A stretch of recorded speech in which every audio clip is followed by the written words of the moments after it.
الحمد للہ رب العالمین والصلاة والسلام علی سید الانبیاء والمرسلین اما بعد فاعوذ باللہ من الشیطان الرجیم بسم اللہ الرحمن الرحیم. مل کر پڑھیں الصلاة والسلام علیک یا رسول اللہ وعلی آلک واصحابک یا حبیب اللہ. الصلاة والسلام علیک یا نبی اللہ وعلی آلک واصحابک یا نور اللہ.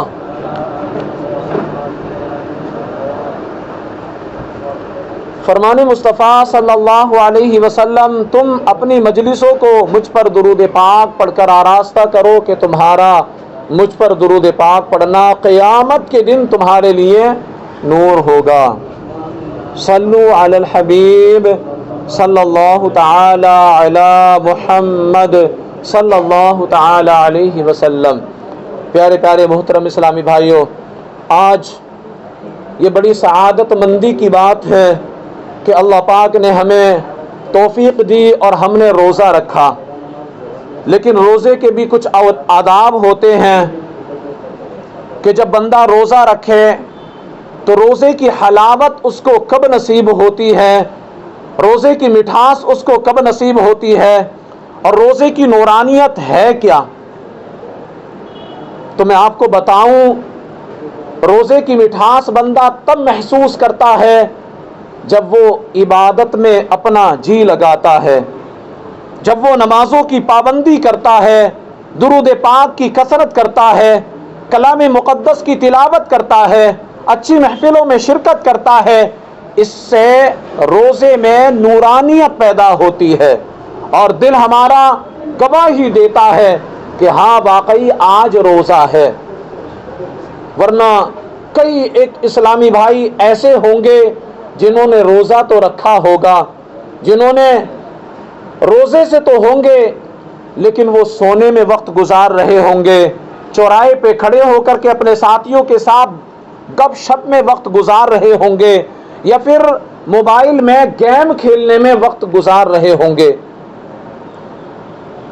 تو یہ سب چیزیں کہیں نہ کہیں ہمیں گناہوں کی طرف لے جاتی ہیں، اور بندہ جب گناہ کرتا ہے تو اس کا نیکیوں کا نور ختم ہو جاتا ہے. امام حسن بصری رحمت اللہ تعالی علیہ فرماتے ہیں، اے ابن آدم، تیری ہلاکت ہو، کیا تو اللہ پاک سے مقابلہ کرنا چاہتا ہے؟ ہاں، جس نے اللہ پاک کی نافرمانی کی گویا اس نے اللہ پاک سے جنگ کی. اور اللہ پاک سے جنگ کا نتیجہ کیا ہے؟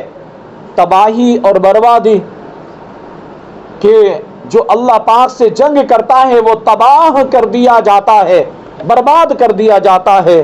نفس و شیطان ہو گئے غالب، ان کے چنگل سے تو چھڑا یا رب. نیم جا کر دیا گناہوں نے، مرض عصیاں سے دے شفا یا رب. او مسلمانوں، ہمیں چاہیے ہم توبہ اور استغفار کریں، اللہ پاک سے اپنے گناہوں کی معافی مانگتے ہی رہا کریں. اللہ پاک فرماتا ہے، وَمَن يَعْمَلْ سُوءًا أَوْ يَظْلِمْ نَفْسَهُ ثُمَّ يَسْتَغْفِرِ اللَّهَ يَجِدِ اللَّهَ غَفُورًا رَحِيمًا. اور جو کوئی برا کام کرے یا اپنی جان پر ظلم کرے پھر اللہ سے مغفرت طلب کرے تو اللہ کو بخشنے والا مہربان پائے گا. اور مسلمانوں، معلوم ہوا اگر بندہ برائی کر بیٹھے، گناہ کر کے اپنی جان پر ظلم کر لے، اب اس کے وبال سے بچنے کا طریقہ یہ ہے کہ بندہ فوراً سے پہلے توبہ کرے، اللہ پاک سے معافی کا طلبگار ہو. اگر بندہ ایسا کرتا ہے تو اللہ پاک کو بخشنے والا مہربان پائے گا. انسانی فطرت ہے کہ گناہ ہو جاتے ہیں، لیکن پھر اس کے بعد میں گناہوں پر انسان کو اڑنا نہیں چاہیے. ہو جائے گناہ تو فوراً اللہ کی بارگاہ میں توبہ کرنا چاہیے. مولا گناہوں کو معاف کر دیتا ہے. اللہ پاک کے آخری نبی رسول ہاشمی مکی مدنی محمد عربی صلی اللہ علیہ وسلم نے فرمایا کل بنی آدم خطاء وخیر الخطائین التوابون، یعنی ہر آدمی سے خطا ہو جاتی ہے اور بہترین خطا کار وہ ہے جو توبہ کر لے، جو فوراً معافی مانگ لے، جو بخشش کی دعا مانگ لے۔ ایک مرتبہ اللہ کے نبی حضرت سیدنا عیسیٰ علیہ الصلوۃ والسلام اپنے حواریوں کے ساتھ تشریف فرما تھے۔ ایک بہت خوبصورت حسین و جمیل پرندہ وہاں آیا، آپ کے سامنے زمین پر لوٹ پوٹ ہونے لگا۔ اس نے اپنے آپ کو زمین پر اتنا رگڑا کہ اس کی کھال اتر گئی، پرندے کی کھال اتر گئی۔ اب وہ سرگنجا اور انتہائی بدصورت دکھائی دینے لگا۔ پھر وہ کیچڑ میں گیا، وہاں لوٹ پوٹ ہوا، جس سے وہ اور بھی بدصورت ہو گیا۔ اس کے بعد وہ بہتے پانی میں گیا، وہاں نہایا تو اس کا پہلے جیسا حسن لوٹ آیا، وہ پہلے جیسا حسین و جمیل ہو گیا، جسم سے کیچڑ بھی اتر گیا، کھال بھی آ گئی، بالکل پہلے جیسا ہو گیا۔ اللہ پاک کے نبی حضرت عیسیٰ علیہ الصلوۃ والسلام نے یہ دیکھ کر اپنے حواریوں سے فرمایا یہ پرندہ تمہاری طرف نشانی بنا کر بھیجا گیا ہے، یہ پرندہ تمہاری طرف نشانی بنا کر بھیجا گیا ہے۔ یہ مومن کی مثال ہے، یہ مومن کی مثال ہے۔ بندہ مومن گناہ کرتا ہے، اپنے آپ کو بدصورت اور گندا کر لیتا ہے، پھر جب وہ توبہ کرتا ہے تو گناہوں کی سیاہی اس سے دور ہو جاتی ہے اور وہ پہلے جیسا حسین و جمیل ہو جاتا ہے۔ جب بندہ گناہوں سے توبہ کرتا ہے تو اللہ معاف فرما دیتا ہے اور پہلے جیسا حسن اس کو لوٹا دیتا ہے۔ بال جھڑ جائیں گے، کھال ادھڑ جائے گی، کیڑے پڑ جائیں گے، لاش سڑ جائے گی، مت گناہوں پہ ہو بھائی بے باک تو، بھول مت یہ حقیقت کہ ہے خاک تو، تھام لے دامن شاہ لولاک تو، سچی توبہ سے ہو جائے گا پاک تو۔ اور مسلمانوں، یہ بھی اللہ پاک کا عظیم احسان ہے کہ اس نے توبہ کا دروازہ کھلا رکھا ہے۔ ہم انسان ہیں، مٹی سے بنے ہیں، بھول چوک کر ہی بیٹھتے ہیں، لہذا ہمیں چاہیے کہ بار بار توبہ کی عادت بنائیں۔ اللہ پاک فرماتا ہے وَإِنِّي لَغَفَّارٌ لِمَن تَابَ، اور بے شک میں اس آدمی کو بہت بخشنے والا ہوں جس نے توبہ کی۔ معلوم ہوا جو توبہ کرتا ہے اس کے گناہ بخشے جاتے ہیں۔ اپنی عادت بنائیے، جو ہی کوئی گناہ ہو جائے فوراً توبہ کی طرف بڑھیں۔ بعض دفعہ ایسا بھی ہوتا ہے ہم سے گناہ تو ہو جاتا ہے مگر ہمیں ہی معلوم نہیں ہوتا کہ ہم نے گناہ کیا کر لیا۔ اس لیے مستقل طور پر توبہ کرتے رہنے کی عادت بنا لینی چاہیے۔ اگر ہم ایک کوشش کریں، روزانہ رات کو 2 رکعات نماز صلاۃ التوبہ پڑھیں اور اللہ پاک سے اپنے سارے گناہوں کی معافی مانگ لیں تو انشاءاللہ تائبین یعنی توبہ کرنے والوں میں ہمارا شمار آ جائے گا۔ اللہ پاک قرآن پاک میں ارشاد فرماتا ہے ان اللہ یحب التوابین، بے شک اللہ بہت توبہ کرنے والوں سے محبت فرماتا ہے۔ نماز توبہ کیسے پڑھنی چاہیے؟ بہت آسان ہے۔ عموماً جس طرح نفل پڑھے جاتے ہیں ایسے ہی رات کو یا دن میں مکروہ وقت کے علاوہ، یعنی مکروہ وقت نہ ہو، اس کے علاوہ کسی بھی وقت 2 رکعات نفل پڑھیں، نیت کریں 2 رکعات نماز توبہ، اس نیت کے ساتھ 2 رکعتیں پڑھ کر سلام پھیرنے کے بعد اللہ پاک کی بارگاہ میں اپنے تمام گناہوں کی معافی مانگ لیں۔ بلکہ زیادہ بہتر یہ ہے کہ سر سجدے میں رکھ کر 3 مرتبہ، کتنی مرتبہ؟ 3 مرتبہ یا رب اغفر لی، یا رب اغفر لی، یا رب اغفر لی، اے رب کریم مجھے بخش دے، اے رب کریم مجھے بخش دے، اے رب کریم مجھے بخش دے۔ صحابی رسول یہ دعا کرنی چاہیے سجدے میں سر رکھ کر۔ صحابی رسول حضرت ابو سعید خدری رضی اللہ عنہ فرماتے ہیں کہ جو بندہ سجدے کی حالت میں 3 مرتبہ یہ کہے یا رب اغفر لی، جب وہ سر اپنا سجدے سے اٹھائے گا تو اس کی مغفرت ہو چکی ہوگی، اس کی مغفرت ہو چکی ہوگی۔ اور مسلمانوں، گناہ بخشوانے کا ایک اور طریقہ بھی ہے۔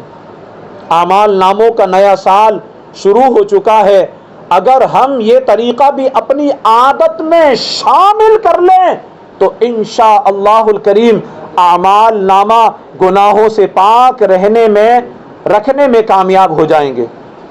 وہ طریقہ کیا ہے؟ تو وہ طریقہ حدیث پاک میں بیان کیا گیا۔ سنیے حدیث پاک۔ پیارے آقا امام الانبیاء محبوب کبریا جناب محمد الرسول اللہ صلی اللہ علیہ وسلم نے ارشاد فرمایا، اتبع السیئۃ الحسنۃ تمحوها، جب کوئی برائی کر بیٹھو تو فوراً نیکی کر لو، یہ نیکی اس برائی کو مٹا دے گی۔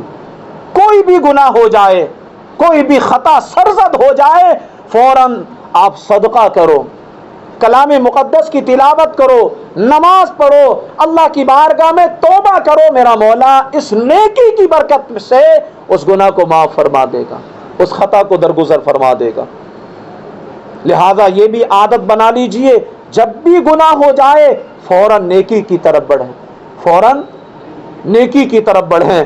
مثلا استغفر اللہ، استغفر اللہ، استغفر اللہ پڑھنا شروع کر دیں، درود پاک پڑھنے لگ جائیں، کلمہ طیبہ کا ورد کریں، نماز پڑھ لیں، صدقہ کر دیں۔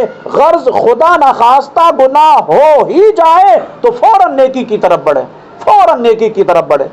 انشاءاللہ الکریم یہ نیکی اس گناہ کو مٹا دے گی، اس گناہ کو مٹا دے گی، یوں ہمارا اعمال نامہ گناہوں سے پاک رہ جائے گا۔ یہاں ایک بات یاد رکھیے، نیکی کے ذریعے جو گناہ مٹتے ہیں وہ صرف صغیرہ گناہ ہوتے ہیں۔ کون سے گناہ ہوتے ہیں؟ صغیرہ گناہ۔ صغیرہ گناہ کے مطلب ہوتا ہے چھوٹے گناہ۔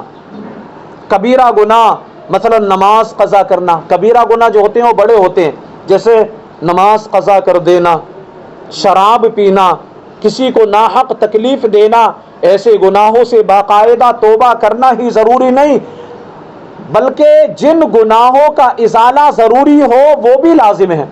مثلا نماز چھوڑی تو اب توبہ کے ساتھ ساتھ اس نماز کی قضا بھی پڑھنی ہوگی۔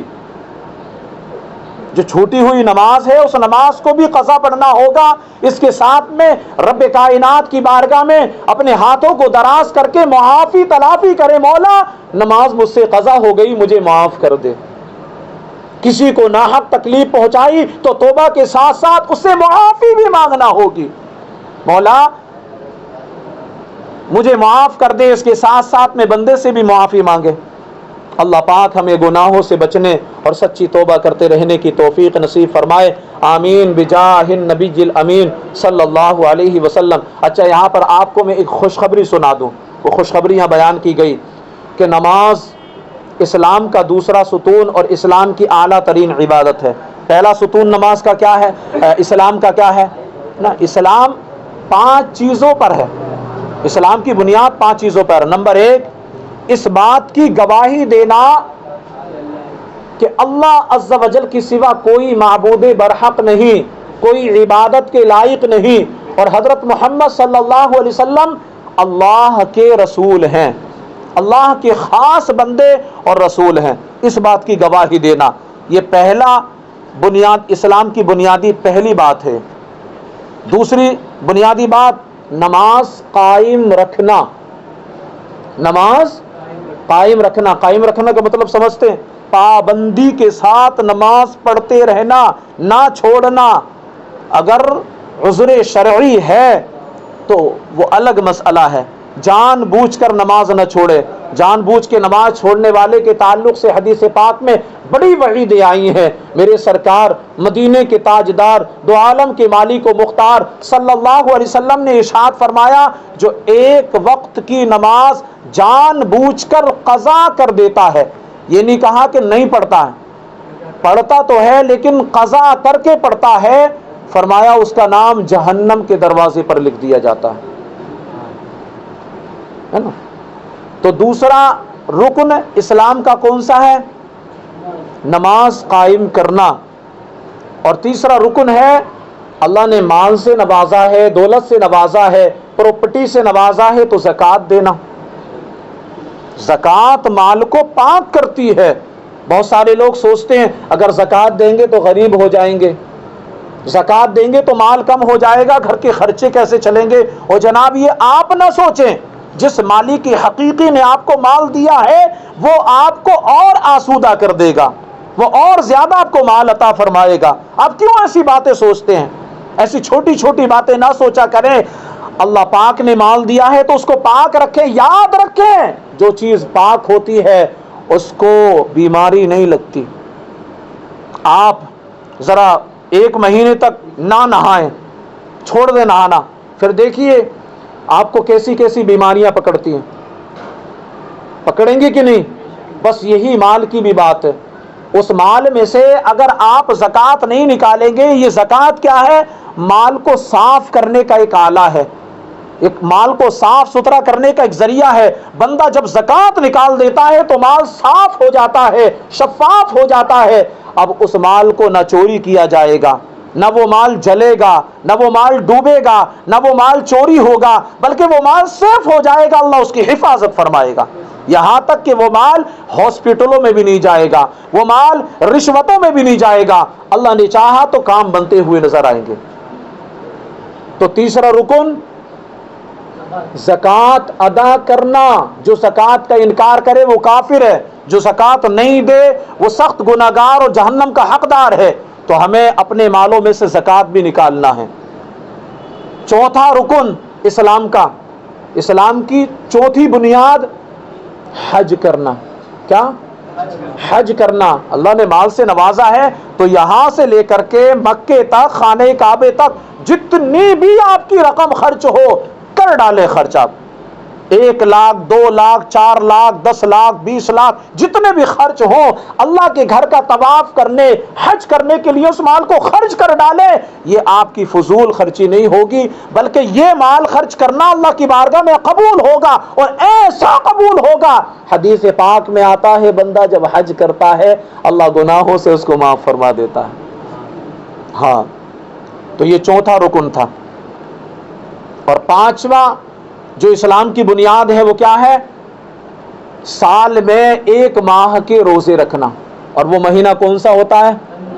زور سے بولیں، اونچا بولیں، سب کو پتا ہے، رمضان المبارک کا 1 مہینہ، سال میں 1 ہی مہینہ آتا ہے۔ اس ماہ مبارک میں ہم پر روزے فرض کیے گئے ہیں۔ اس کی بڑی حکمتیں ہیں، آپ ان حکمتوں کو پڑھیں گے ایمان تازہ ہو جائے گا، آپ کا ذہن آپ کا بالکل اجلا ہو جائے گا کہ اللہ کے رسول نے ہم پر جو مہربانی فرمائی، آپ کے ذریعے سے ہم پر جو روزے فرض ہوئے، اللہ پاک نے روزوں کی فرضیت ہم پر اتاری، تو اس سے کتنی بیماریاں دور ہوتی ہیں، اس سے کتنی صحتیں بنتی ہیں، اس سے کتنی بیماریوں سے چھٹکارے ملتے ہیں۔ بڑی حکمتیں ہیں اس میں۔